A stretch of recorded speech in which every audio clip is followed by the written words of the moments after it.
प्रिय दर्शकों, सबका अभिवादन है हमारे ज्योतिष चैनल पे। हमने पूर्व के वीडियो में हाथ की रेखाओं को जो प्रमुख हैं उनका वर्णन किया है। उसके बाद हाथ में जो हमारे नवग्रह के पर्वत हैं उनके बारे में भी चर्चा हो चुकी है। अब मेरे समझ से ये उचित लगता है कि आगे की कड़ी में मैं उंगलियों के बारे में चर्चा करूं। हमारे हाथों में 5 अंगुलियां हैं।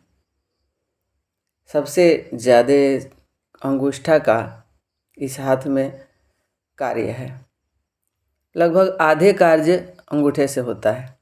तो अंगूठे को एक व्यक्तित्व के रूप में, अंगूठे का व्यक्ति के जीवन में कैसा रोल है, इसके लिए हम जानना चाहते हैं कि हमारे जो दर्शक हैं वे इसका महत्व समझें और अंगूठा के प्रकार को पहचान लें। हाथ में अंगूठे को देखें। ये जो अंगूठा होता है ये 3 प्रकार का मुख्यतः कहा जाता है। जैसे अंगूठा है, इसको हाथ को खड़ा करेंगे तो एकदम यदि सीधा खड़ा होता है अंगूठा, यानी यह समकोण अंगूठा है। समकोण यानी 90 डिग्री का जो कोण बनाता है हाथ में, वो समकोण होता है। और जो अंगूठा पीछे की ओर अधिक कोण यानी 90 से ज़्यादा डिग्री का कोण बनाता है तो उसको हम अधिक कोण जो होता है उसका अधिक कोण वाला अंगूठा कहते हैं। और एक और होता है जो न्यून कोण बनाता है, यानी 60 से कम हमारा जो है वैसा होता है। 3 प्रकार के इसका स्थान है अंगूठे का। इस स्थिति को हम 3 भागों में बांटते हैं: समकोण, अधिक कोण, न्यून कोण। समकोण यानी एकदम सीधा जिसका अंगूठा है। अधिक कोण यानी जो पीछे की तरफ काफ़ी झुका हुआ है, नर्म है। और न्यून कोण यानी जो कसा हुआ है, समकोण से आगे है, यानी ऐसे हमारा सटा हुआ है तो न्यून कोण, खड़ा है तो समकोण, और पीछे की तरफ ज़्यादा मुड़ने वाला है वो है अधिक कोण। इसमें हम समकोण वाले को थोड़ा चर्चा करते हैं। पहले समकोण अंगूठा वाले थोड़ा सख्त दिमाग के होते हैं, किसी बात को थोड़ा सीरियसली लेते हैं, ज़्यादा क्षमा प्रार्थी नहीं होते हैं। अधिक कोण वाले होते हैं, वे हर परिस्थितियों को अपने में ढाल लेते हैं और उसी के अनुसार अनुरूप हो जाते हैं वे। समकोण और अधिक कोण ज़्यादा सामाजिक लोग होते हैं, उनके मित्र अधिक होते हैं। समकोण वाले थोड़ा सत्यवादी होते हैं, थोड़ा स्पष्ट वक्ता होते हैं, जिसके कारण उनके मित्रों की संख्या कम होती है, लेकिन जो भी मित्र होते हैं स्थायी होते हैं।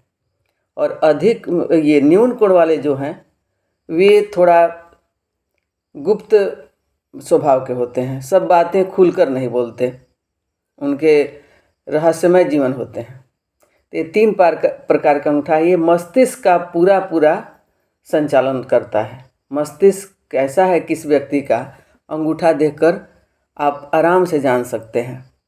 और इसमें जो पीछे जो हाथ का प्रकार होता है, इसमें अंगूठा जो है, जितना ही जिसका अंगूठा देखने में प्रिय लगे वह ज़्यादा सहज स्वभाव के होते हैं।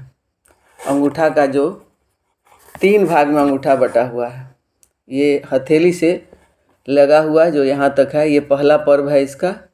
ये बीच वाला दूसरा पर्व है, और अंगूठा नाखून के नीचे जो है ये तीसरा पर्व है।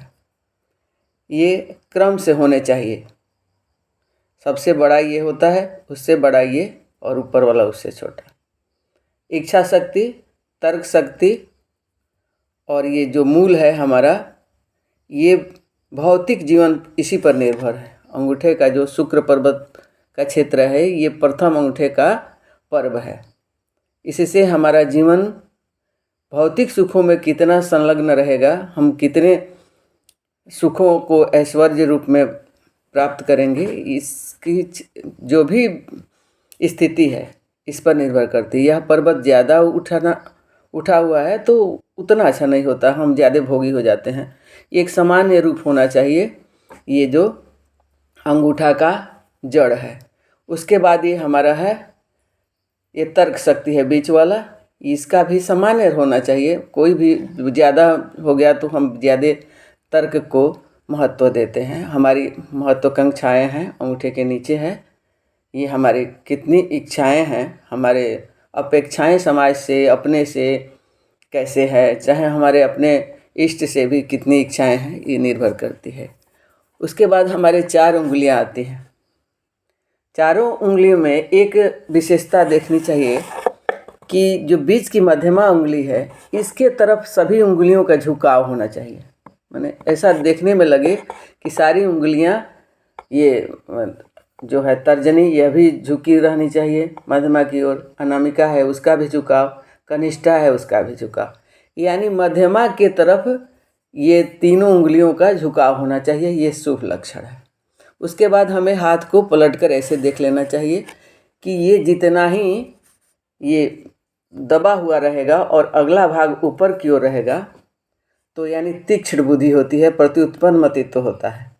जिस व्यक्ति का ये ऊपर वाला पर्व थोड़ा अंदर की तरफ होता है, वह निर्णय लेने में सक्षम नहीं होता। एक तरह से ज़्यादा हो तो वह बुद्धि को खूब प्रभावित करता है।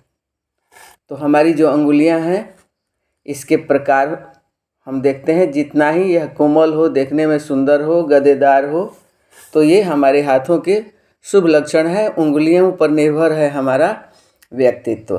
तो हमारे सुख और ऐश्वर्य के लिए अंगूठा, हमारे ज्ञान के लिए हमारा तर्जनी उंगली, ये प्रशासनिक उंगली है। ये किसी किसी की अनामिका से लंबी होती है, कुछ लोगों का बराबर होता है। अधिकतर लोगों के हाथों में अनामिका उंगली ये तर्जनी उंगली से लंबी होती है, अनामिका ही लंबी होती है अधिकतर। लेकिन कहा गया है कि अब्राहम लिंकन, नेपोलियन बोनापार्ट, ये लोग जो थे, इनकी तर्जनी उंगलियां बड़ी थी। अधिकतर ऐसा भी देखा जाता है कि जो साधु संत सन्यासी हैं, उनकी भी ये जो गुरु की उंगली है तर्जनी, ये बड़ी होती है। और कनिष्ठा उंगली, यह बुद्धि की उंगली है। ऐसे करके देखना चाहिए कि अंतिम पुर को छू रही है या नहीं। अधिकतर हमारे IAS अधिकारी या प्रशासनिक अधिकारी हैं, उनकी उंगली जो छोटी होती है, वो ये अनामिका के अंतिम पुर को भी पार कर जाती है, यानी बहुत लंबी होती है, ये आधा तक पहुंच जाती है अंतिम पुर के। तो कनिष्ठा उंगली छोटी भी होती है, तो ये लोग समझदार होते हैं, अपनी बौद्धिक क्षमता को रखते हैं। लेकिन प्रशासनिक क्षेत्रों में यदि भाग्य रेखा सही हो और ये कनिष्ठा लंबी हो, तो ऐसे लोग प्रशासनिक क्षेत्रों में जाते हैं। तो हमें हाथों को देखकर ये प्रकार मालूम कर लेना चाहिए। और भी बातें आगे के वीडियो में हम बताएंगे। अभी हमारे जो पूर्व के वीडियो हैं, उसको भी अध्ययन आप करें, और कमेंट बॉक्स में जो बातें समझ में न आए उसकी चर्चा कर सकते हैं, समझ सकते हैं। हमें उंगलियों का प्रकार, हाथों का प्रकार, ये सब जानकर तब अपने भविष्य का निर्णय करना चाहिए। चाहे किसी के बारे में हम कुछ बोलना चाहते हैं तो हाथ को देखकर बोल सकते हैं। हाथ में ये पूरा जहान छुपा है, हर बात के हर अंग, हर सबकी लंबाई, रंग, उसका उचित जोड़, पर्व, ये सब बहुत सारी बातें हैं, बहुत सारे टॉपिक। हम एक एक टॉपिक पर धीरे धीरे आपको अवगत कराएंगे।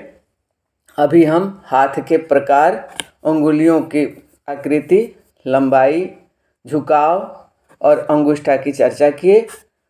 आप हमारे साथ बने रहें। धन्यवाद। नमस्कार।